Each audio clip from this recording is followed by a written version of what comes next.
yang berkata, mana buktinya Yesus berkata bahwa dia Allah? Karena mereka memang tidak mengerti kitab suci. Dan mereka harus diberitahu supaya mengerti kitab suci. Tetapi masalahnya banyak juga orang Kristen yang tidak percaya atau tidak tahu tentang pemberitaan kitab suci itu sendiri. Karena jika aku memberitakan Injil, aku tidak mempunyai alasan untuk memegahkan diri. Sebab itu adalah keharusan bagiku. Celakalah aku jika aku tidak memberitakan Injil. Bagi saudara-saudari yang terberkati dengan pelayanan kami, dapat membantu kami mengembangkan pelayanan ini dengan membagikan video ini, like, dan mensubscribe channel ini. Shalom. Kita lanjutkan. Siapakah Yesus? Bagian ketiga. Yesus adalah inkarnasi YHWH. Kita berangkat dari Nats Yohanes 6 ayat 16 sampai dengan 20. Dalam Nats ini diceritakan tentang Yesus yang berjalan di atas air. Biasanya orang-orang Kristen dan banyak orang membaca naskah ini dan juga naskah-naskah di tempat lain tentang peristiwa ini hanyalah pada peristiwa Yesus berjalan di atas air, pada peristiwa tentang angin sakal, tentang peristiwa bahwa angin itu berhenti dan Yesus masuk ke dalam perahu memberikan pertolongan kepada murid-muridnya. Biasanya khotbah hanya sampai di situ. Sebenarnya pada peristiwa ini, Yesus bukan hanya sekedar mengajarkan tentang pertolongannya, tetapi adalah keberadaan dirinya, the being of Jesus. Jadi Yesus pada saat itu sedang menyatakan siapakah dia. Secara perlahan-lahan Yesus sedang menyatakan kepada murid-muridnya siapakah dia yang sebenarnya. Pada Yohanes 6 ayat 20, Tuhan Yesus berkata, tetapi ia berkata kepada mereka, ini aku, jangan takut. Dalam bahasa Indonesia kita melihat kalimat ini biasa saja. Di dalam bahasa aslinya, ini bukan sekedar perkataan ini aku, tetapi adalah pernyataan Yesus tentang siapakah dia. Nah, dalam bahasa asli tertulis, Ode lege aptis ego imi me phobiste. Yesus menggunakan kata ego imi di sini. Ego imi yang setara dengan anihu di dalam bahasa Ibrani. Kata ego imi anihu ini merupakan pernyataan yang kudus atau perasa yang kudus yang hanya digunakan oleh Allah dalam sejarah penulisan Alkitab. Kalau ada manusia yang menggunakan kata ego emi tanpa predikat nominatif, ego emi berdiri sendiri, maka orang tersebut dianggap tidak terdidik secara agama, orang tersebut dianggap sombong karena menyamakan dirinya dengan Allah. Jadi ego emi ini hanya diucapkan oleh Allah dalam sejarah penulisan kitab suci. Nah, di dalam Alkitab dalam perjanjian baru hanya ada dua yang mengatakan ego emi ini, yaitu Yesus dan yang satu lagi adalah orang buta yang disembuhkan oleh Yesus. Kemudian dia ditanya oleh orang-orang Yahudi, siapakah yang menyembuhkan engkau? Apakah engkau yang disembuhkan itu? Dia menjawab ego emi. Dan orang buta ini, yang tadinya buta ini dimusuhi oleh orang Yahudi karena dianggap orang yang tidak terdidik secara agama. Jadi kata ego emi, anihu ini hanya diucapkan oleh Allah, pernyataan yang kudus. Jadi ketika peristiwa Yesus berjalan di atas air, dia menggunakan frasa ego emi, dia sedang menyatakan dirinya kepada murid-muridnya bahwa dialah Allah itu. Itu sebenarnya, tetapi murid-muridnya belum paham, belum mengerti pada saat itu. Nah, pada Yohanes 4 ayat 25 sampai 26, Yesus kembali mengungkapkan frasa yang sama, sekali ini kepada perempuan Samaria. Jawab perempuan itu kepadanya, aku tahu bahwa Mesias akan datang, yang disebut juga Kristus. Apabila ia datang, ia akan memberitakan segala sesuatu kepada kami. Kata Yesus kepadanya, akulah dia yang sedang berkata-kata dengan engkau. Jadi, di sana Yesus kembali menggunakan perasa ego emi, anihu. Dia mengatakan bukan sekedar Mesias, dia mengatakan ego emi. Pada Yohanes 8 ayat 24, ini sekarang Yesus mengatakan siapakah dirinya kepada orang Yahudi. Karena tadi aku berkata kepadamu bahwa kamu akan mati dalam dosamu, sebab jikalau kamu tidak percaya bahwa akulah dia, kamu akan mati dalam dosamu. Di situ Yesus kembali menggunakan kata ego emi, anihu. Orang Israel pada saat itu, orang Yahudi pada saat itu langsung berkata, "Siapakah engkau?" Mereka kaget. Karena ada manusia yang berkata, "Ego eimi, anihu." Nah, pada ayat 58, dalam Yohanes 8 tadi, Yesus kembali untuk ketiga kalinya. Pada ayat 28, Yesus juga menggunakan kata ego eimi. Pada Yohanes 8 ayat 2, ayat 58, Yesus kembali menggunakan kata ego eimi dengan penegasan yang sangat kuat. Kata Yesus kepada mereka, "Aku berkata kepadamu, sesungguhnya sebelum Abraham jadi, aku telah ada." Dalam bahasa Indonesia kita melihat ini hanya sebagai kekekalan Yesus Kristus, bahwa dia sudah ada sebelum Abraham ada. Tetapi bukan hanya itu sebetulnya. Karena kata "aku telah ada" di sini, Yesus menggunakan kata ego eimi aniku, kata yang hanya digunakan oleh Allah di dalam perjanjian lama. Jadi Yesus mengatakan kepada orang-orang Yahudi bahwa dialah Yehowa itu, bahwa dialah Allah itu, dengan berkata ego eimi anihu. Pada saat itu orang-orang Yahudi langsung mengambil batu hendak melempari dia. Kenapa? Karena Yesus dianggap menyamakan dirinya dengan Allah. Jadi bila ada orang-orang non-Kristen yang berkata, mana buktinya Yesus berkata bahwa dia Allah? Karena mereka memang tidak mengerti kitab suci. Dan mereka harus diberitahu supaya mengerti kitab suci. Tetapi masalahnya banyak juga orang Kristen yang tidak percaya atau tidak tahu tentang pemberitaan kitab suci itu sendiri. Nah, hari ini kita akan belajar bahwa Yesuslah Yehowa. Dalam Yohanes 8 ayat 58 tadi itu, bahasa aslinya, amen, amen, lego umin prin, Abraham genestai ego eimi. Jadi, sebelum Abraham ada, ego eimi, kata Yesus. Ini menunjukkan kepada kekekalan Yesus. Siapakah Yesus? Kita mundur ke perjanjian lama. Dalam Keluaran 3:14, firman Allah kepada Musa, "Aku adalah aku." Bahasa aslinya, "Wa yomer Elohim el Moshe, ehye asher ehye." Dalam bahasa Septuaginta, dalam bahasa Yunani, Alkitab Septuaginta, "Kai epen huteos pros mosen ego eimi hoon." Di situ digunakan kata ehye asher ehye. Dalam terjemahan bahasa Indonesia, aku adalah aku. Kata ehye berasal dari kata hayah, yang artinya dia ada. Ehye dalam Nats Keluaran 3:14, ehye yang pertama diterjemahkan oleh Septuaginta ego eimi. Ehye yang kedua, ehye asher ehye yang kedua diterjemahkan hoon. Artinya ego eimi, aku ada, hoon yang ada. Jadi aku ada yang ada. Menunjuk kepada kekekalan Allah. Bahwa dialah Allah yang kekal, yang tidak berubah, yang tetap sama, yang ego eimi hoon.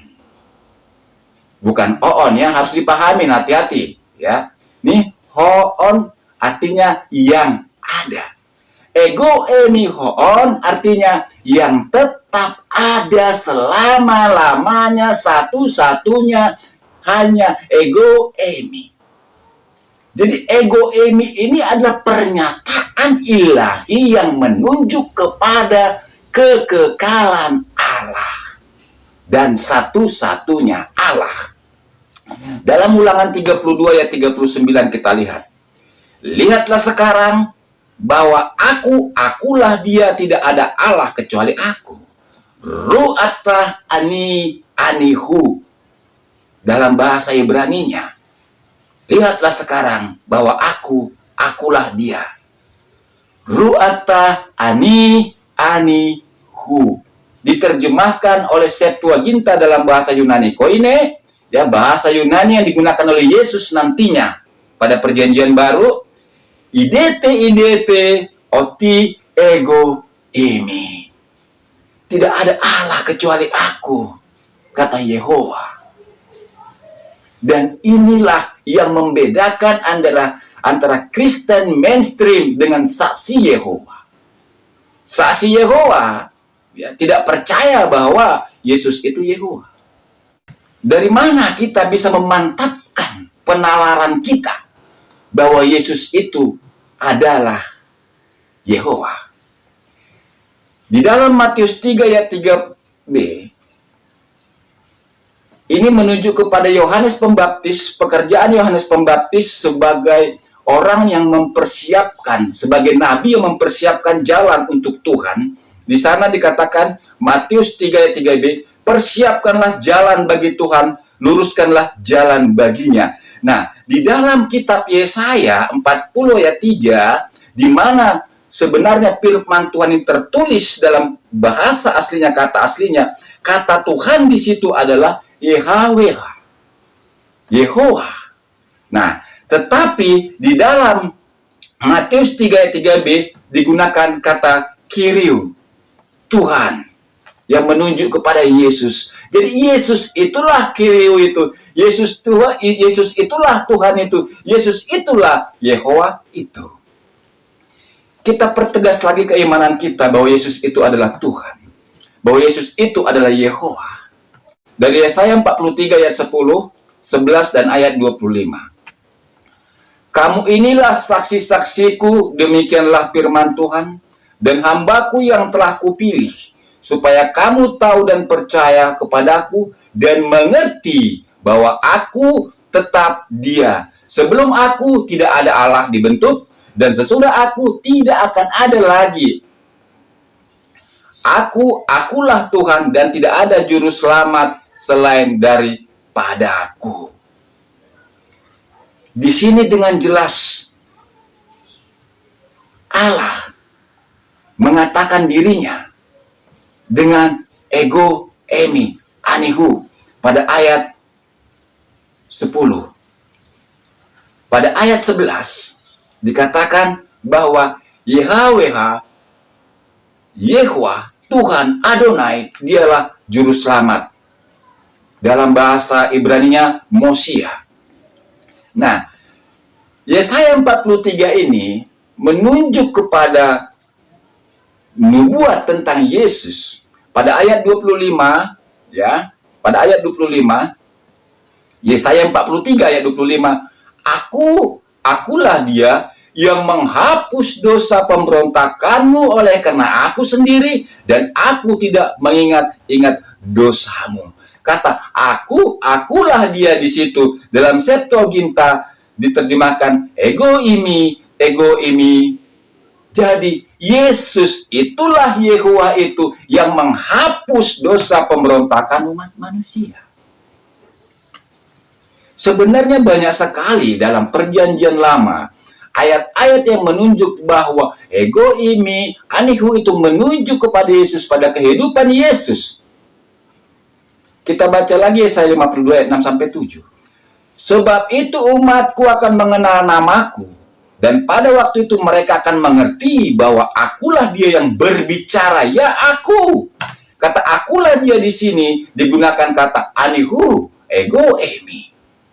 Kata ini sejajar dengan Yohanes 13 ayat 19. Ini Tuhan Yesus yang berkata, aku mengatakannya kepadamu sekarang juga sebelum hal itu terjadi, supaya jika hal itu terjadi, kamu percaya bahwa akulah Dia, akulah Dia, anihu, ego ini. Jadi Yesus adalah Yehowa yang berinkarnasi menjadi manusia. Ketika Yesus di hadapan Kayafas, tuduhan apa yang membuat Yesus disalibkan? Yesus dituduh menghujat Allah. Yesus dituduh menyamakan dirinya dengan Allah. Dan itulah alasan orang Yahudi menyalibkan Yesus. Di dalam Markus 14 ayat 61 sampai ayat 64, ketika Yesus disidang di hadapan Kayafas, imam besar Kayafas, saat itu Tuhan Yesus berkata, ya, ayat di situ dikatakan, Hode Yesus event ego imi. Ketika Kayafas bertanya, siapakah engkau ini? Apakah engkau ini anak dari yang terpuji? Yesus menjawab, ego imi. Imam besar Kayafas langsung mengoyakkan jubahnya, mengoyakkan bajunya, dan berkata, alasan apa lagi yang kita cari? Karena Yesus dianggap menyamakan dirinya dengan Allah. Dalam Lukas 22 70 sampai 71 pun dikatakan yang sama. Kita baca. Kata mereka semua, kalau begitu engkau ini anak Allah? Jawab Yesus, kamu sendiri menyatakan bahwa akulah anak Allah. Lalu kata mereka, untuk apa kita perlu kesaksian lagi? Kita telah mendengarnya dari mulutnya sendiri. Di sini dalam lain menerjemahkan, kamu sendiri mengatakan bahwa akulah anak Allah. Sebetulnya Yesus menjawab di sini adalah, kamu sendiri mengatakan ego eimi. Akulah dia. Ego eimi, inilah yang dikatakan Yesus dalam bahasa aslinya pada ayat 70. Sehingga mereka mengatakan tidak ada alasan lagi. Dia menyamakan dirinya dengan Allah. Dia menghujat Allah, maka dia harus disalibkan. Jadi jika ada kepercayaan-kepercayaan lain yang mengatakan, mana alasannya Yesus disalibkan? Karena Yesus menyamakan dirinya dengan Allah. Dengan berkata ego ini, Yesus menyatakan, akulah Yehowa, akulah Allah. Nah, seluruh peranan ilahi yang dinyatakan dalam perjanjian lama oleh Yehowa, itu dinyatakan oleh Yesus di dalam perjanjian baru. Dengan memahami bahwa Yesus adalah Yehowa, kita pun akan memahami firman Tuhan yang berkata, tidak seorang pun yang pernah melihat Allah, tetapi anak tunggal Allah yang ada di pangkuan Bapa, dialah yang menyatakannya. Ini sejajar dengan firman Tuhan pada Yohanes 6 ayat 46. Hal itu tidak berarti bahwa ada orang yang telah melihat Bapa. Hanya Dia yang datang dari Allah, dialah yang telah melihat Bapa.